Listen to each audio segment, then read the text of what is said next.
Recording. Good, got it. Okay. Okay, welcome everybody. This is the second of our series on the sort of approaching the new edition of the Padova Model UPR. This is a series of meetings that we organize with some members of the Secretariat or former member of the Secretariat that have organized this event in the past. Katharina is a former member of the Secretariat of the Padova Model UPR. She was involved in this activity last year. And next time we will have a guest, actually, a member of the National Institution for Human Rights in Northern Ireland. We will talk about how do communications in the field of human rights, and in particular when we have to talk about the UPR. And later in July, we have a series, 3 or 4 meetings with Lia Ria, another member of the incumbent Secretariat, that will enter into some other details concerning the organization of the model, how the model is a good introduction to the knowledge of the real, let's say, UPR. And all this is supposed to be useful for those individuals or teams in Padova or other universities that are planning to be part of this exercise next autumn in November, when the simulation is scheduled. With Katharina today, we address, let's say, the academic angle, if you like, of our exercise. So the UPR is a good area for doing research, if you are interested in doing research in human rights. And consequently, I would say the model UPR is a good way of approaching, this area of studies. And this is the content of her representation today. I don't know whether Giulia Marzocchi, another member of the 22-23 Secretariat, is willing to say something on behalf of the Secretariat itself. Yes, so I am Giulia, and I'm part of the Secretariat organizing this year's model.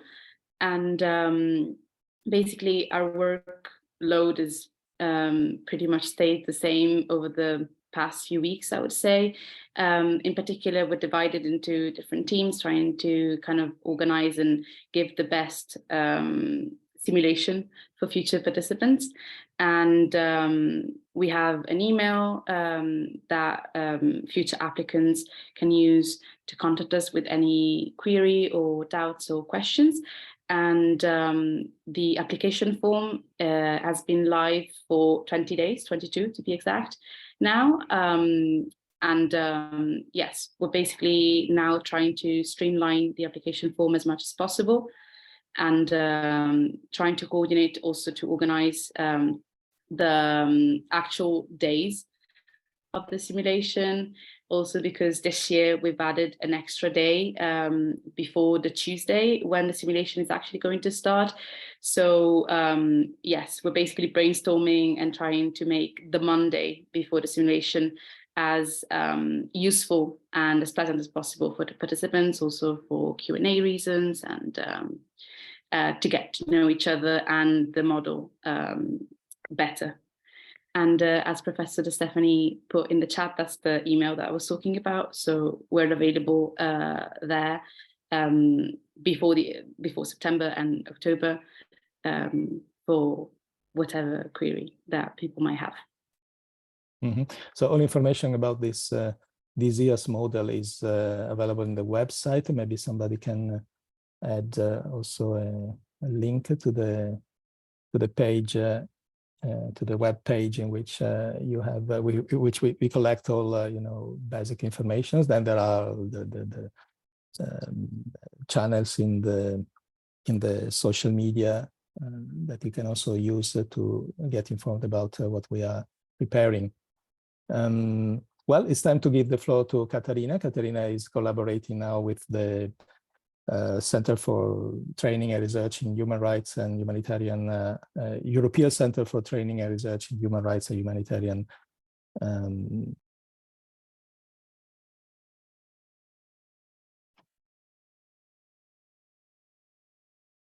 Professor, you muted yourself. Oh yeah, I did it. Sorry, my mistake. I was saying that Katharina is collaborating now with the European Center for Training and Research in Human Rights and Humanitarian Law. Am I correct? At the University of Graz, Austria. She is a former member of the Secretariat and a graduate at the University of Graz in law. Is that correct? Okay. And so you have the floor. I think we can have, this presentation lasting, I don't know, 40 minutes, perhaps 30, 40 minutes. And then we can take some questions and then that's it. Thank you very much. Okay, perfect. So yeah, welcome to the presentation. Hello, everyone. My name is Katharina Freller, and yes, I'm currently working as a research assistant at the European Training and Research Center for Human Rights and Democracy at the University of Graz. Today, I will be talking about the UPR as a research field and the Model UPR as a learning platform. And first, I would like to give you an introduction to the UPR. Let me just check how I can go to the next slide. Perfect. First, I would like to give you an introduction to the UPR, what it is, how the process looks like, what is the mechanism behind it, and then show you afterwards how the UPR can act as a research field, and then give you a superficial overview how the Model UPR works. And I will be focusing here on the learning aspects and the academic dimensions mostly. Afterwards, I would like to address the future challenges, because this could be really interesting for you as students. And in the end, I would talk about the preparation course we have at the University of Graz and give a little bit of share a little bit my own experience as former participant and Secretariat member. Perfect. So now, the Universal Periodic Review is an exclusive mechanism established by the Human Rights Council in order to enhance the human rights situation worldwide. And it was established in 2006 through the United Nations General Assembly resolutions, and it serves as a flagship of the Human Rights Council. The primary objective of the UPR is to promote and protect human rights by evaluating the human rights records of all United Nations member states. I would like to highlight here that every United Nations member state is reviewed. So thereby, the UPR aims to achieve an improvement of the human rights situation on the ground, and I quote, an enhancement of the state's capacity and of technical assistance in consultation with, and more importantly, with the consent of the state concerned. And through this process, technical assistance is provided to states, which is supposed to empower them to effectively address human rights challenges and exchange best practices. According to the UPR principles, which we will hear later on also, and which are also listed in the resolution, the UPR shall promote the universality, the independence, and the indivisibility of all human rights. The UPR entails a periodic assessment of the human rights records of each member state, and gives every country an opportunity to share their actions they have taken to improve their human rights situations and address related issues. It is a unique mechanism, also a state-driven peer review, and this takes place every 4.5 years during an Intergovernmental Human Rights Council Working Group session in Geneva. And all states actively engage there in reviewing the human rights records of their peers and provide also recommendations. At this very moment, there is no other mechanism which works like this, so it's really unique. And each year, 42 member states are reviewed in 3 UPR working group sessions, with 14 member states examined in each session. And additionally, NGOs and HRIs and independent experts contribute to the review process by providing reports on the human rights situations of the respective countries. The review process consists of 3 stages: the pre-review, the review, and the post-review. As for the Model UPR, the review is the most important stage. I would like to go into detail with this one. Just so you know, during the pre-review stage, the necessary documents such as the national reports and other submissions of relevant stakeholders are submitted in preparation for the general review process. So how does the review look like? The review stage involves an interactive dialogue conducted by the UPR working group, and it leads to the adoption of the working group report. It lasts approximately 3.5 hours, and it proceeds as follows. First, you have the state under review, who is presenting its national report and its responses to the written questions, which can be submitted by other states. So it doesn't have, the other states don't have to submit it, but they have the possibility to. The national report has to cover a discussion of the state under review situation and also the challenges with regard to human rights, of course, and outline also assistance needed by the state in that matter. And the states are also encouraged to gather information by engaging in a broad consultation process with all the relevant stakeholders at the national level. In addition to this, it should also contain information on the state's institutional and normative framework, as well as a reflection on its follow-up to previous UPR's results. This presentation is followed by an interactive dialogue. So the other states take the floor to ask questions, to make recommendations on the human rights situation. And during this dialogue, the state under review may express its views in response to such questions or may comment on recommendations. And in the end of the dialogue, the country under review makes its final observations. There has to be also paid attention to the time limits. So the country being reviewed is allocated 17 minutes speaking time, and the other states are allocated 140 minutes. To facilitate the proceedings, excuse me, the working group and the state being reviewed are assisted by a group of 3 other states serving as rapporteurs, and this is called the Troika. The composition of this Troika differs for each review, since they are being drawn by lots among the member states. And this is also very important for the Model UPR. The outcome of the review is a report prepared by the Troika with the involvement of a state under review and assistance of the Secretariat. The report contains a summary of the interactive dialogue, of the responses of the state under review, and above all, a complete list of all the recommendations. So the recommendations are intended to improve the human rights situation in the respective state, and they may differ in nature and also in time in terms of topic address, but they remain the key element of the review. So the outcome report lists which recommendations have been accepted and which have been noted. And additionally to this, the state under review is also required to submit an addendum, which is nothing else than written comments on each of the received recommendations, which elaborate on its position thereon and are complementary to the working group report. The report and its addendum are then relayed to the Human Rights Council final adoption during one of its regular sessions under agenda item 6. And there, the states have, I think, approximately 1 hour per review. So while NGOs are able to make their views known during the adoption of the report, they are not permitted to speak at the review by the working group, as this would run completely contrary to a whole year of a peer review. As you can see also in the circle, the period between the 2 reviews is referred as the follow-up and is the time given to the state under review to implement the recommendations which are made and accepted by the state.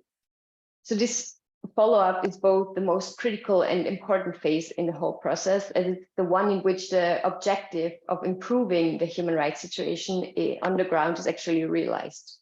And the responsibility for implementing recommendation lies in the state receiving them, and the responsibility for monitoring the recommendations lies in the states issuing them. The post-review phase focuses on implementing the accepted UPR recommendations which derive from the review process, and the follow-up on the implementation of accepted recommendations is addressed then in the next UPR cycle, where the state under review should report on the progress made in implementing accepted recommendations. In addition to this, it's very interesting to know that based on an informal practice that actually developed during the first UPR cycle, states are encouraged to voluntarily submit midterm reports in between their UPR cycles. And these midterm reports should elaborate on their follow-up progress regarding previously accepted recommendations. And they are also most subsequently published on the website. Now, continuing with the principles and objectives, the most important principles are the universality, the objectivity, transparency, equal treatment, cooperation, and non-politicization. So one of the most important innovations regarding the UPR consists in scrutinizing each UN member state. And it's actually scrutinizing its compliance with its human rights norms and obligations. And another advantage of the UPR is that the UPR is not limited to a specific theme, to specific countries or treaties. And you will also notice that during the Model UPR, because you're not limited in addressing different issues. You actually are allowed to address a wide range of issues. It leads from women's rights, freedom of speech, minority rights to death penalty, for example. Another principle would be the objectivity. So the review is intended to be based on objective and reliable information to ensure that the Human Rights Council does get a real picture of the actual situation on the grounds. And the states are also urged to use the forum for a constructive dialogue with the respective states under review to help them in promoting human rights. The reports concerning states are also published on the internet, like on the extranet actually of the Human Rights Council for its transparency, and also the UPR sessions is publicly available on the internet. And there will be later on a slide with all the important links, so that you have them available afterwards too. Another principle would be the equal treatment and the cooperation. The cooperation would be like the principle behind this is to avoid mistrust and political charged atmosphere. So it requires states to overcome their national and regional discrepancies for the sake of enhancing the human rights worldwide. For the non-politicization, it has to be said that the UPR constitutes a fair system because for every state, they're applied the same criteria. For the legal background, just that you also know that, the UPR is based on the legal and political commitments to human rights contained in the United Nations Charter, the Universal Declaration of Human Rights, the International Human Rights Instruments, to which the states under review are party, as well as the voluntary commitments made by states. And in the last years, a significant number of recommendations related to questions of international compliance with and implementation of international humanitarian law, also in the Model UPR. And as well as in the UPR and the Model UPR, a growing number of the recommendations referred to the Rome Statute of the International Criminal Court. Now we come to the main topic of the first section. The UPR is a research field. The UPR as a research field offers a dynamic landscape for scholars, for academics, and also practitioners to explore various dimensions of human rights. And the researchers within this field engage mostly in interdisciplinary work. So they draw on legal, on social, on political, and also cultural perspectives to deepen the understanding of human rights challenges and also address possible solutions. And the key aspects for the UPR as a research field would be, first of all, the data collection and analysis. So it involves collecting and analyzing data on human rights practices, on policies, on challenges in specific country, as well as including surveys. It includes examining laws, regulations, and government reports. And another aspect of the data collection would be the conductment of interviews, of case studies. And the reports of this all provide valuable information on human rights practices, on policies and challenges within the specific countries. And by studying and analyzing these reports, researchers can then identify trends, patterns, and areas of concerns. And this contributes to a deeper understanding of the human rights issues. And they also have the possibility to employ quantitative and qualitative methods to generate a comprehensive understanding. The next key aspect would be the identification of trends and patterns. So as I already said, when they analyze the data to identify trends and patterns, they do that in various topics like human rights violations, but also achievements across countries and regions. And by systematically examining multiple UPR cycles, they can track progress. They can identify persistent challenges and understand how the nature of human rights issues evolve. The next would be comparative studies. The comparative research is a valuable aspect of the UPR as a research field because scholars compare human rights practices and policies across different countries which are undergoing the UPR progress. So these studies provide insights into variations in approaches, in success, in challenges, and also the identification of best practices. Another important point would be that the researchers assess the impact of the UPR process itself by examining the implementation of recommendations and also the overall effect it has on human rights practices. They evaluate the extent to which UPR recommendations have led to positive changes and improved the accountability and strengthened the human rights frameworks at the national level.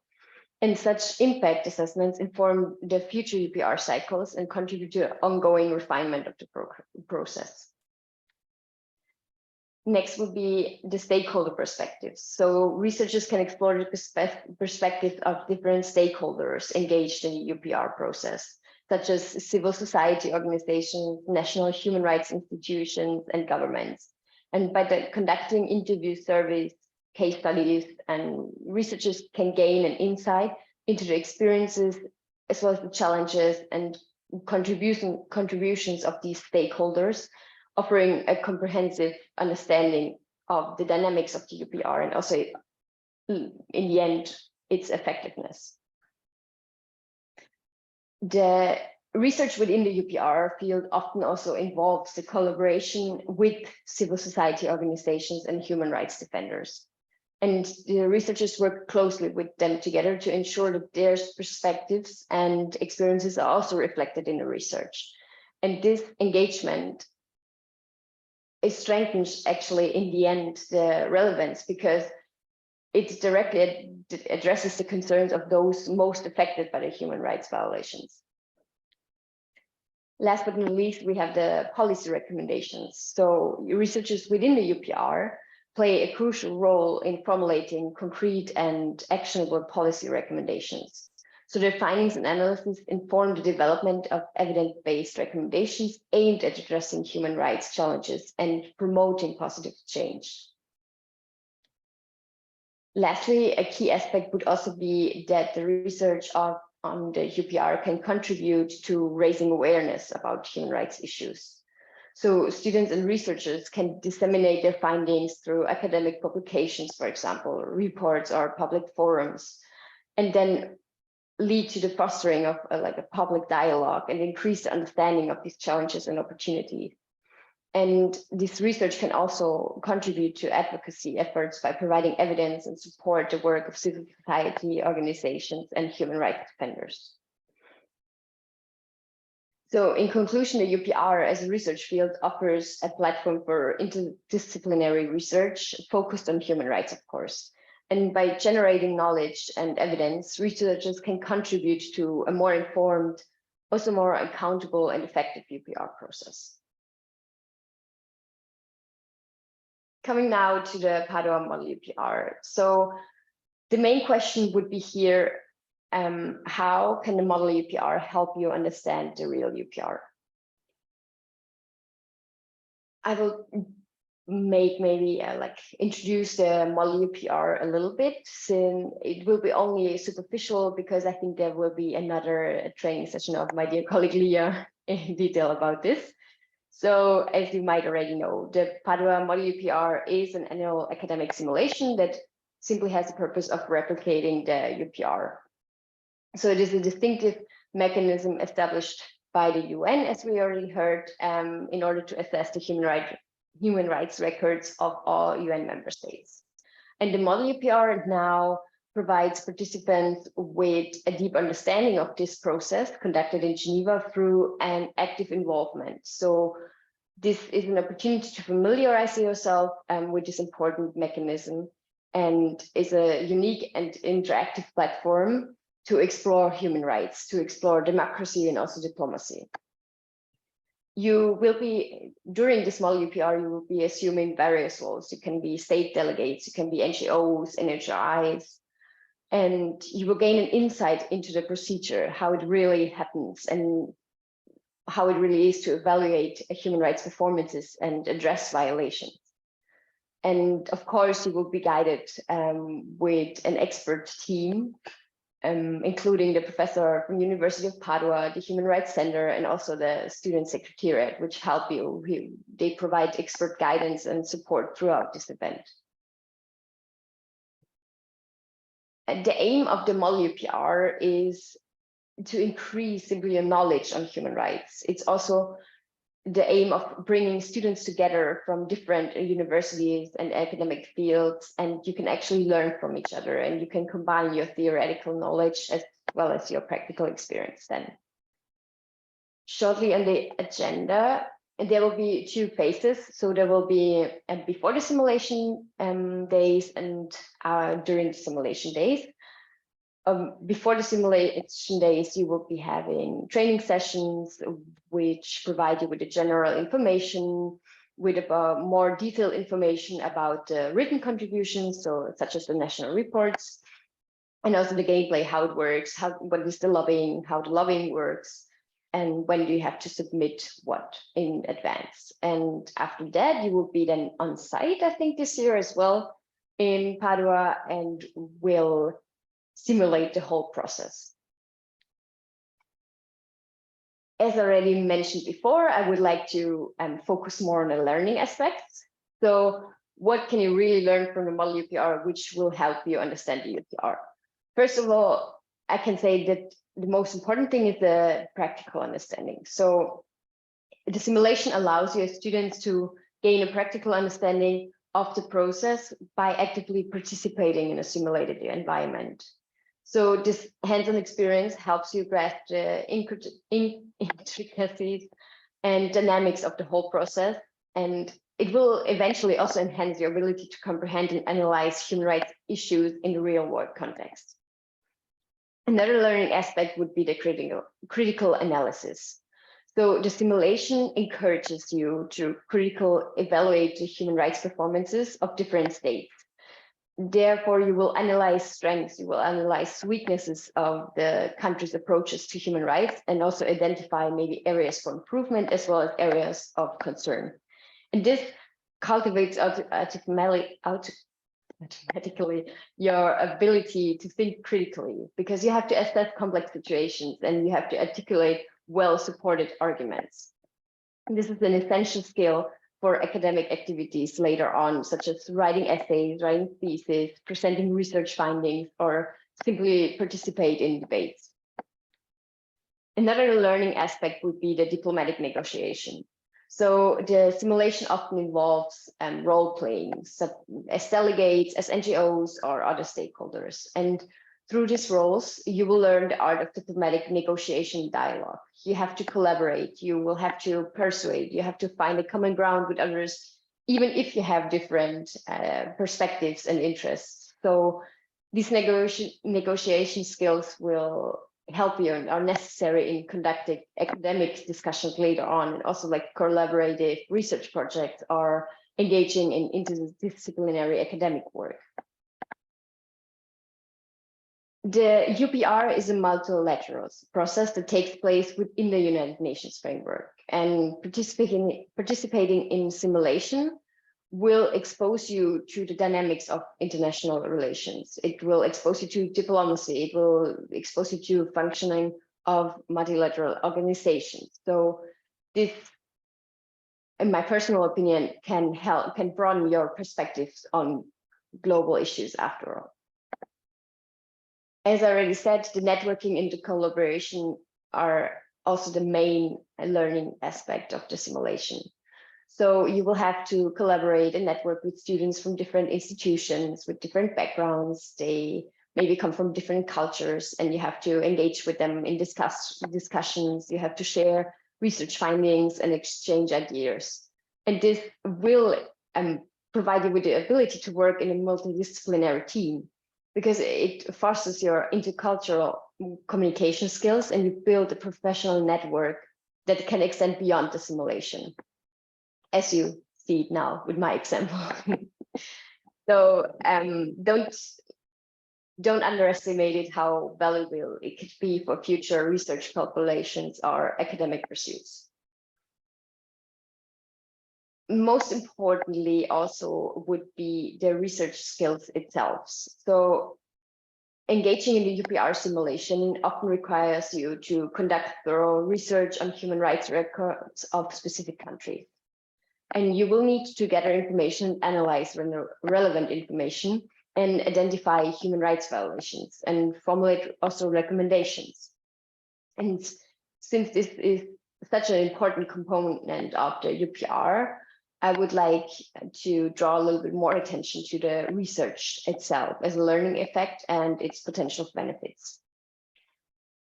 So most importantly is the research skills development. You will have to do a lot of research on the human rights records of specific countries. So you learn to navigate sources, you learn to gather relevant information and critically evaluate data. And these research skills, such as information literacy, source evaluation, and data analysis, are essential then later in professional context too.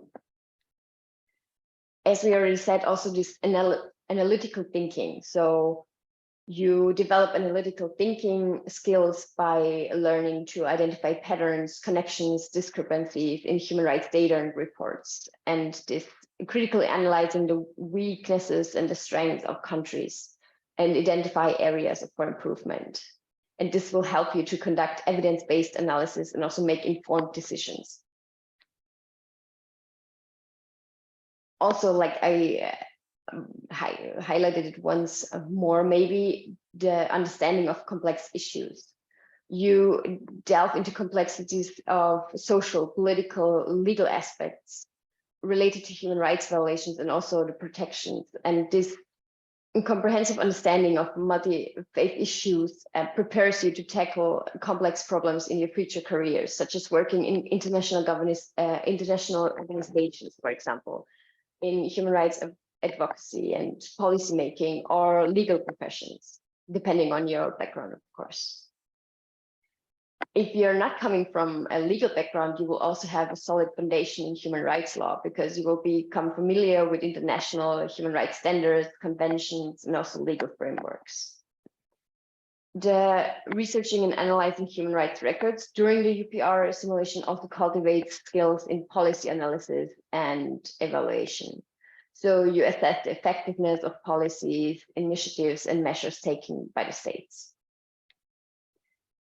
And lastly, it would also help your evidence-based decision-making, because you learn to gather relevant and reliable data and evaluate it and base your assessments and recommendations on sound evidence. Now the academic dimensions of the Model UPR. So I don't know when exactly the students in Italy participate in Model UPR, but in Austria, it's like this, that you specialize towards the end of your studies in different fields. So for example, international relations, and there you have the possibility to participate in the Model UPR. And as you are already towards the end of your studies, you also, like most of the students, write their masterpieces in the end of the studies while participating in the Model UPR. At least in the last couple of years, it was like this, that they participated in the Model UPR and also like gained the research and everything for their masterpieces. And that's why, and I know that you will spend a lot of time researching. That's why I would like to suggest maybe to take this research and take the time you actually will have to do the research, and to maybe get an inspiration for a possible thesis topic, master thesis, or even PhD if you want to go all in. So the topics may be, this is just simply a suggestion for me.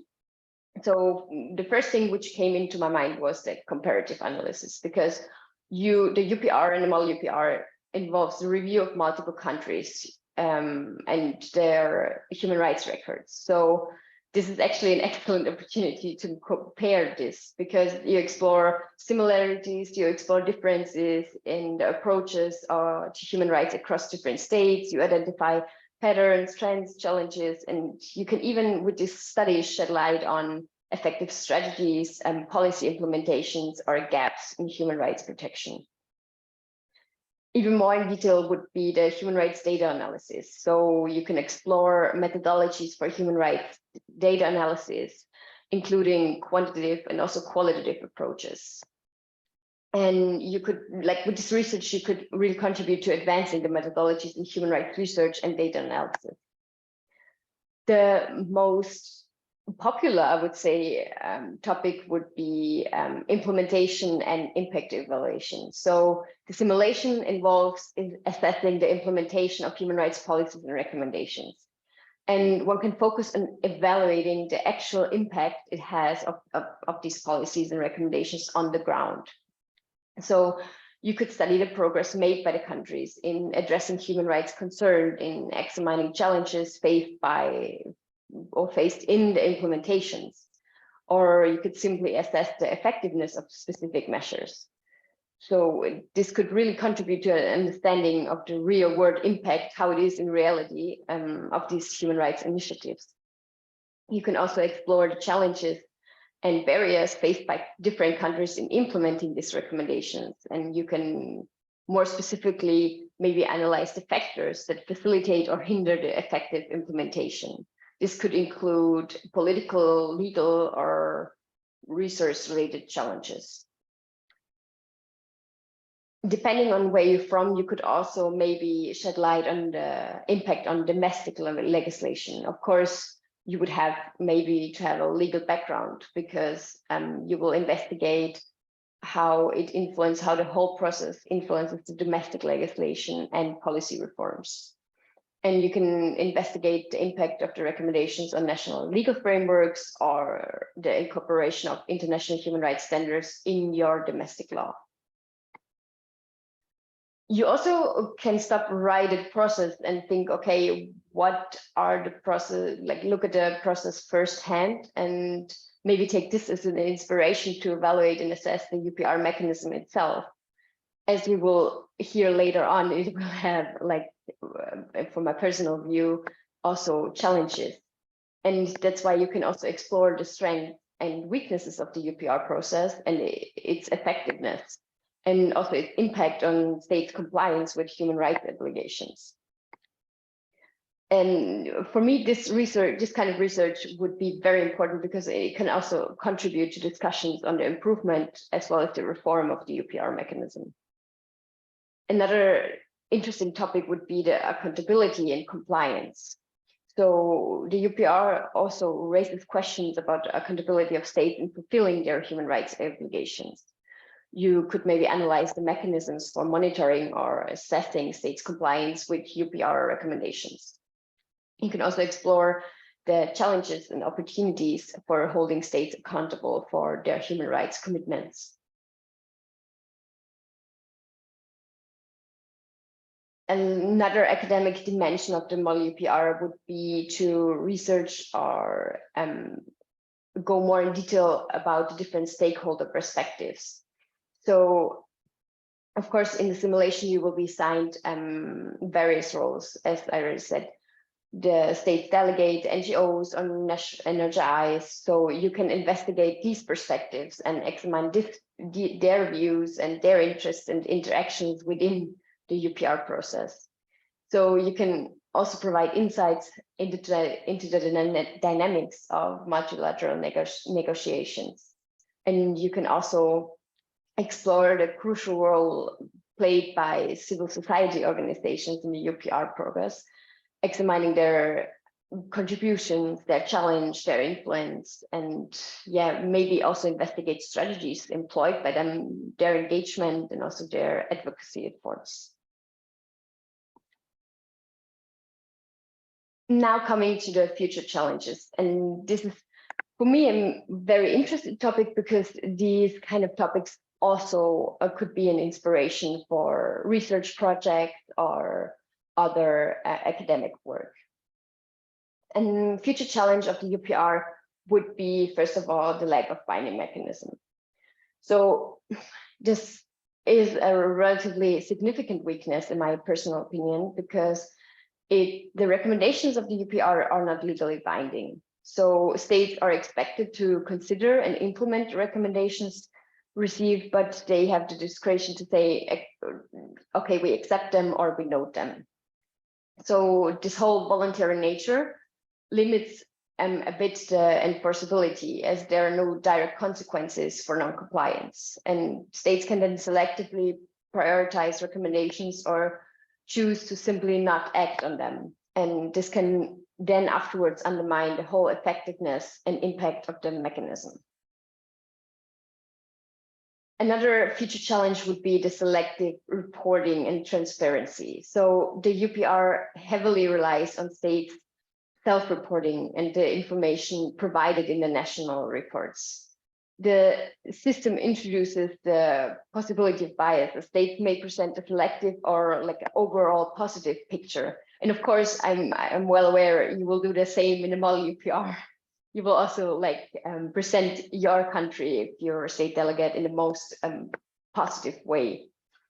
But this is actually a risk because you downplay then the areas of concern, and the lack of independent verification and external sources of information can make it then challenging to obtain a comprehensive and objective assessment of the state human rights record. And moreover, there can be also like a variation in the level of transparency and quality of information provided by different states, which then again further impacts the consistency and reliability of the whole process. Another challenge will be the limited time and resources. So each country review lasts 3.5 hours, and this can be maybe short to address everything in depth. So it can be challenging to cover all relevant aspects adequately and engage in a comprehensive dialogue. The workload and the scheduling constraints within the working group, which reviews multiple state records, can further limit the time available for each country review. And as a result, there may not be efficient opportunity for in-depth analysis, clarification, or even the exploration of complex human rights issues. One of the most problematic issues within the UPR already are the political considerations and the power dynamics. The UPR operates within a peer review. So the states review each other, and this structure can then automatically introduce political considerations and power dynamics in the process, because some states may hesitate to criticize or challenge powerful countries because they fear simply diplomatic repercussions or strained relations. And you will notice it, or you have already noticed it in the Model UPR too, this repeated policy of protection. So states not asking state on review critical questions in order to ensure that during my review later on, there will also be no critical questions. So the whole Model UPR and whole experience could be easier and more smooth. Of course, you will try that in the Model UPR, but if you look objectively, this is completely contrary to the UPR's general principles of equal treatment of non-selectivity or non-politicization. And in a large number of cases within the UPR or the Model UPR, there are non-critical questions and even congratulatory interventions, which just prevent you from having a discussion and waste time, which could have been used to raise important issues and actually severe human rights violations. And even though many states repeat their readiness to deal with recommendations and questions, they are hesitant to make use of the written questions, for example. And in addition to this, in reality, there was also like a high number of unanswered questions, which is of course then hammering the full potential of the interactive dialogue. And for this reason, the engagement of the states in the process can sometimes be a bit questionable. Another challenge would be the follow-up and the implementation. So the UPR process faces significant challenges when it comes to this, because the states are expected to provide periodic updates on the progress made. Of course, this is again voluntarily, and there is no formal requirement to do that. And it is now mostly said that it needs to have for having an effective human rights protection, it can only be guaranteed if there are control mechanisms. So it is to suspect if there are no concrete criteria for the follow-up, the whole UPR will be in danger of becoming a useless procedure, because there will have to be detailed indicators defined to put the other states in the position to actively monitor their respective state. And furthermore, during the research I did, it was very interesting for me to see that during the negotiations concerning the modalities for the UPR process, the possibility of having a special rapporteur of the course of the implementation was considered, and it was rejected by a great number of states. And for a reason, they referred to increased costs, to difficulties regarding the nomination of the rapporteur and the principle of equal treatment, because it can maybe prevent equal treatment if such a rapporteur is not going to be appointed for every state. And this is, for me, that's why the future challenges could be a very interesting topic for a master thesis or PhD thesis, because you can shed light on these challenges and maybe even suggest something which could be not contrary to the principles and objectives of the UPR itself. Because otherwise, some states also lack the capacity, the resources, or the political will even to effectively implement the recommendations they accept. And limited monitoring mechanisms and accountability measures make it then really hard to track and evaluate progress, and hinder at the same time the actual impact and outcomes of the UPR.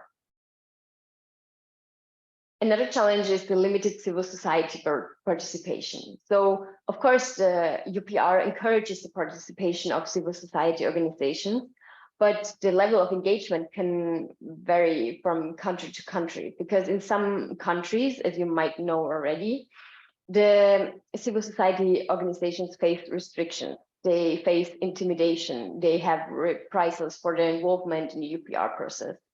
And this limits the inclusivity and also the diversity of perspectives necessary for a comprehensive review.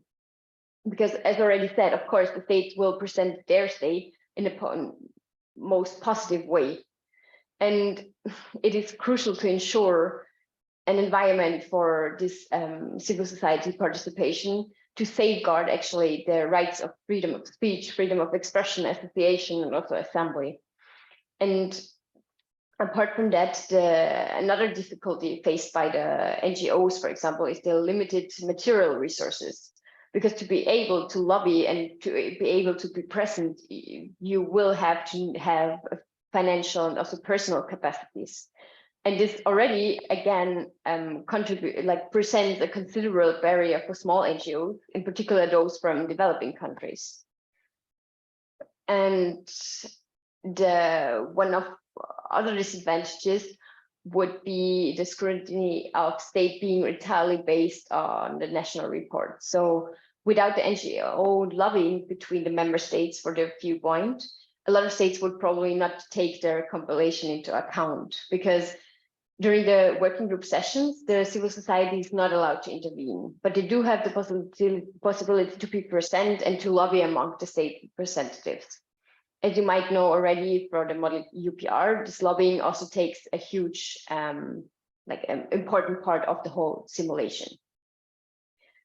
So a lot of states are not willing to recognize any weaknesses in their human rights records. And in such cases, the NGOs are the most important because they have the difficult task then to reveal these issues the state under review is clearly avoiding, and to counter the image drawn by the state. Because only with that, with their input, which is really necessary, a balanced picture of the whole situation will be allowed. The last challenge for me personally would be the resource and capacity constraints. So the UPR process demands significant resources and expertise to conduct reviews and analyze human rights records. And many states may face challenges in fully engaging in the UPR progress because they may have limited resources or capacities. And this can result in uneven participation, then the level of preparation can be different, and also if they can have limited access to technical assistance and support, for example. And at this point, I would also like to highlight a topic which just spontaneously came to my mind, to be honest, because it would also be interested to maybe highlight the role of the media. So how does the media contribute to raise awareness, and how can they increase the state's presentation of the reality on the ground and also the implementations of recommendations? And this could be also like maybe interesting to go a little bit in detail about that. So possible thesis topics would be, for example, how you can enhance the effectiveness of UPR recommendations, how you can strengthen the accountability, the civil society engagement, how you can improve transparency, objectivity, also address the power dynamics, or as already said, the comparative analysis or the impact of UPR recommendations on domestic legislation. Now coming to the one of the last points, the preparation for the Model UPR. So as you already know, I'm working at a Human Rights Center at the University of Graz, and the University of Graz is offering a preparation course for students who are skilled, let's say like this, and motivated to participate within the Model UPR. And since I was joining this class in 2021 and teaching this class after I graduated last year, I would like to tell you or give you maybe a little bit of insight how we prepare the students to be actually ready or best prepared for the Model UPR. And maybe there is also like some inspiration for training sessions. We will see. So the most important part in the beginning, and that's why I also started this presentation with it, is to understand how the real UPR works. And for that, of course, we have the expert, the Professor Gerd Oberleitner at our university, who explains to students how the UPR works, how does it look in reality. And because I personally think only if you understand fully how the process works in real life, you can fully adapt to your role, which you will have in a simulation. And after the introduction, we show students the differences between the UPR and the Model UPR, because I noticed myself that during my training sessions, for example, it was not clear enough, like what are the differences and what are similarities. So we were all a little bit confused because it was so much information at once. So it is, for me, most important to have really a clear picture. Okay, this is reality and this is the simulation, and these are the similarities and these are the differences. And having an overview about that, the students also tend to identify, I think, better with their roles, and they have it easier to decide, okay, which role do I want to assume? So do I want to be a state delegate? So do I want to defend my country no matter how severe the human rights violations are? Or would I maybe be more the type to raise awareness, okay, what is actually going on the ground? And so this is a little bit easier to figure this out. And to also like help or support the students, we are always asking them to research about their country. So of course you have to first choose a country. And for example, in my case was South Africa. And we ask students then to divide in groups and specialize in one specific field regarding this country. So for example, one specializes in the legislation of the country, one specializes in the health department and minority rights or other issues, like what treaty did we sign, like South Africa, for example, or did we ratify? And you will become an expert of this field. And this also helps you in like maybe dividing who is going to write what in the national report or in your written contributions, because of course you will in the end have to know everything, but you will be the expert for the health department, for example, because you researched it, you know your sources. Then again, coming back to the research skills, you will have to know your sources, you analyze it critically, and you can have evidence-based recommendations or even like information about this. So that's why, for example, I wrote the part in that about the health structure, how it is, the system behind it and everything. And I was like an expert in this field. My other colleagues knew the overview, but if there would be any question about this, I would have to know that, for example. And that's why you familiarize yourself already beforehand with specific topics. This is, I think, also for the workload, because there will be a decent amount of work to do for the preparation. That's why I think to divide and conquer is the best system there. And after this step, the students then are asked, or we were asked, to research about the relation to the other countries. And this is even more important, I have to say, because it is so crucial to know with whom do we have as a country a positive relationship, with whom do we have an ongoing war even maybe, or like financial sanctions. You have to know this because you have to know that and also spontaneously on site, like during the simulation, because you have to react to recommendations, you have to react to comments, you have to react to criticism, and you don't know what's coming. So you have to be well prepared. And honestly, out of experience, I can tell you that nothing is more embarrassing than recommending ratifying a treaty which your country maybe even that didn't ratify. Or like in the last year, we also had one team recommending to ban the death penalty, and the country already had it banned. So it is really crucial to know your facts and to know the background. So research is very important.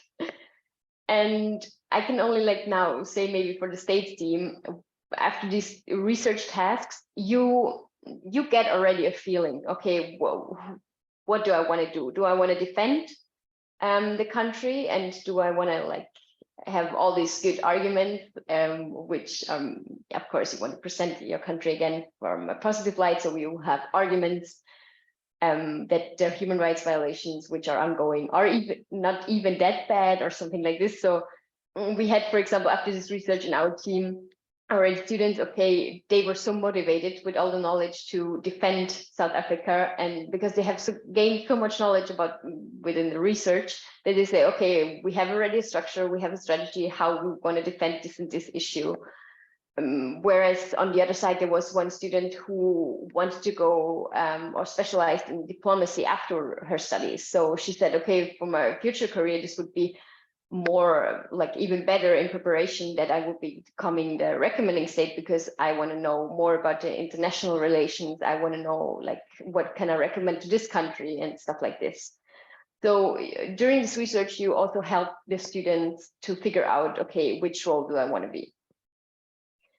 And besides the substantial part, we also like give notice or try to improve the rhetorical skills, because the body language and your whole appearance will make a difference. You will have to speak in front of a crowd, and maybe you haven't done it beforehand, which is not severe or tragic or anything, but you will have to present then yourself like self-confident. You will be a state delegate, you will be an NGO who wants to raise awareness. So you have to focus on diplomacy in your written as well as your oral contributions. And for that reason, we asked also students to really watch the working group sessions, as well as the item 6 session in the official webcasts from the respective countries. And we tell them to focus, okay, how they are talking, how they address issues, how they react to criticism, how they react towards comments from other countries, which they maybe not have the best relationship with. So focus on the body language, focus on the tone. And for the recommendations, I also have to say we focused, okay, how they formulate the recommendations to be as authentic as possible. And if you want to be extraordinarily well prepared, there were also students who were looking for the clothing style because they wanted to wear the same stuff. I mean, you don't have to do that, but it's just like, it depends on the effort you're actually willing to take to prepare yourself for the simulation in the best way possible. And among our team, it was also like really important to test how, for example, the state underview can be like spontaneous, how they react to criticism, to comments. And for this, we also give them advice to make a document with the most severe human rights violations. I mean, it doesn't have to be the most obvious. I mean, mostly during simulation, you will be confronted with the most obvious human rights violations, but also to make a document with all the violations and think already beforehand how you want to address this, which arguments you have, how can you defend this, and you cannot come up with something. It has to like really realistic. It has to be realistic. It cannot be made up, and you have to predict how the future will evolve. So maybe to do that beforehand gives you a certain benefit over others. And yeah, of course, I could go into detail about like what it is to be a state underview or a recommending state, but I can only maybe for future participants also recommend to take a state where you already know, okay, this is not going to be easy, because it's then a challenge for you. You have to really be creative. You have to strengthen your creativity. You will actually gain a lot of self-confidence by not choosing Austria, for example. I mean, I know Austria has also human rights violations, but in comparison to South Africa, of course, less. And that's why we wanted to have a challenge. We wanted to have South Africa because we can then maybe learn something from how you formulate arguments, evidence-based recommendations and stuff like this. So it's very inspiring to also maybe make it a challenge for you. And yes, of course, I would also advise you to join the special events, and they are really like beneficial for your future career, because you can ask questions, you can learn from them. And it was honestly so inspiring for me for my academic development and also my personal development. So yeah. And there will be a lot of other sessions from my dear colleague Leah about that, and how you should maybe evaluate or deliver training models. But as far as I'm concerned, I will give you also the links, the most important links for participants or Secretariat members to double check. And yeah, that was it from my side, and I hope you enjoyed the presentation and you could have some interesting insights. I'm open for any questions, and I also put my email here. So if you cannot think of any question now, you can email me, of course, anytime. Thank you. Thank you very much, Katharina. It's very comprehensive, very well structured, and full of details presentation. Thank you so much, especially for the comments you made about the work that you do in Graz. So inspiring, honestly, and very interesting. I don't know if among those who are present now there are any questions. I think that is in the webinar, so you have to well, I don't know if it is just enough to raise hands or if you have to put something in the chat. Probably you have to send request for having the floor as a message in the chat. Or Julia, do we have any comments? I think that on my part, I can just thank Katharina for her seminar. It was very interesting, and I think we have a lot of useful slides from the PowerPoint and also insight that we can definitely use in the training sessions or in the info videos. And as a secretariat, we have a meeting once a week, at least for the smallest team. So in my case, the concept team, and we have one tomorrow. And I will for sure talk about this seminar in particular. And we will probably get in touch. So I've taken a screenshot of the last slide.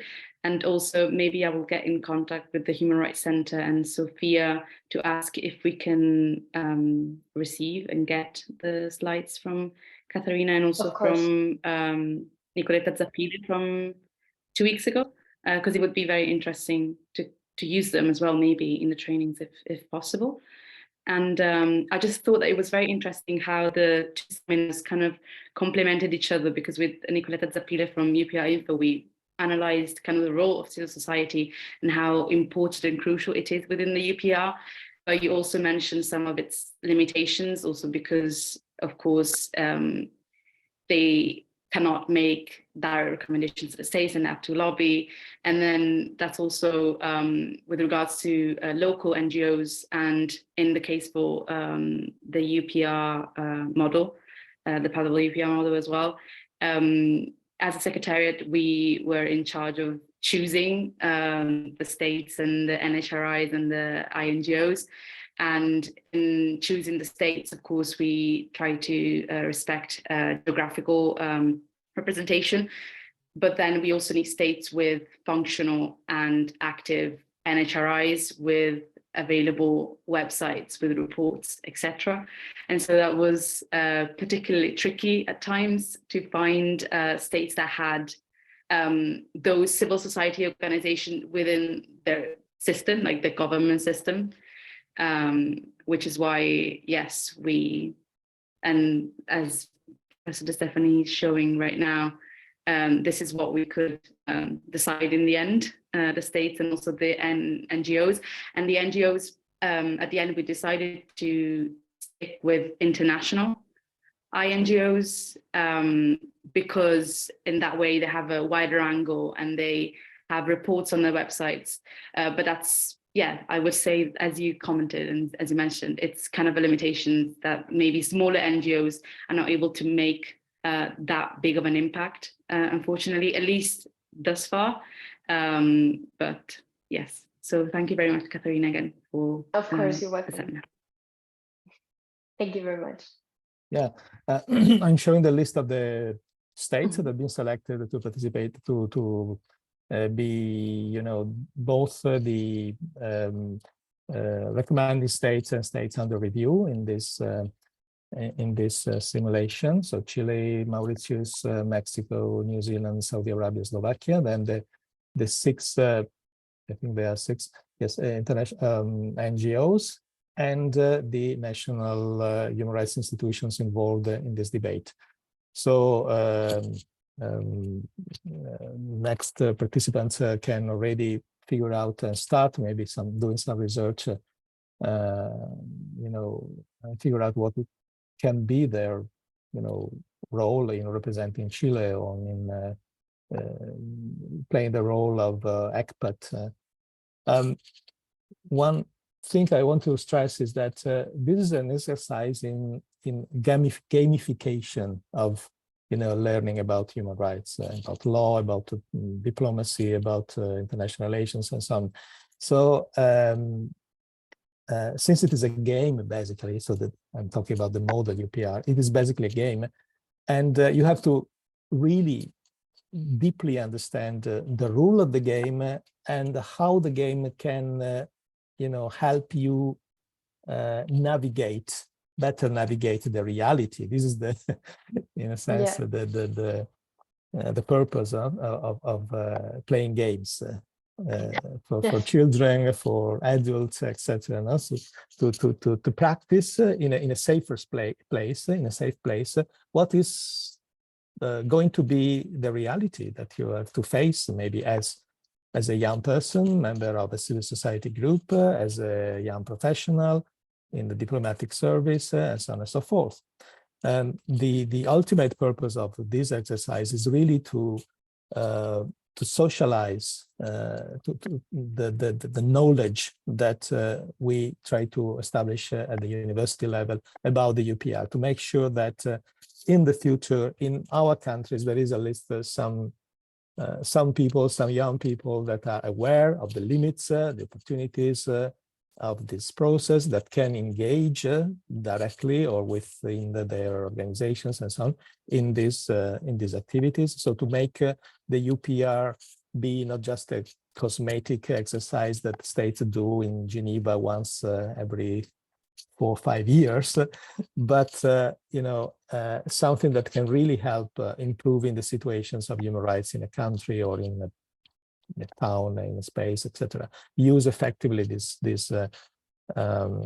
tool. We have evidence, and also last time Nicoletta Zappire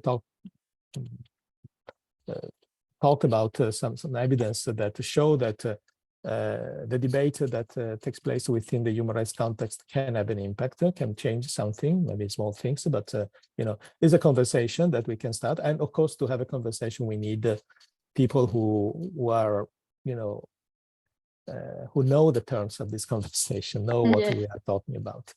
And this is the eventual, goal that we want to achieve also by organizing this exercise.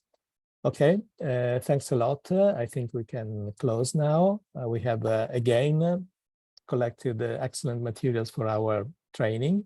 The registration, the recording is safe. We will also find a way of sharing the presentation that you used today, and together with Nicoletta's and last time. And well, have a good evening. Thanks a lot. Thank you very much. Thank you. Have a nice evening. Okay. Goodbye. Goodbye. Thank you, Julia. Thank you. Have a nice evening. All the best for the Secretariat this year. Thank you. Bye. Bye. Greetings to Gerd. Oh yeah, I will tell him. Thank you. Yeah. Goodbye. Ciao, ciao. Have a nice day.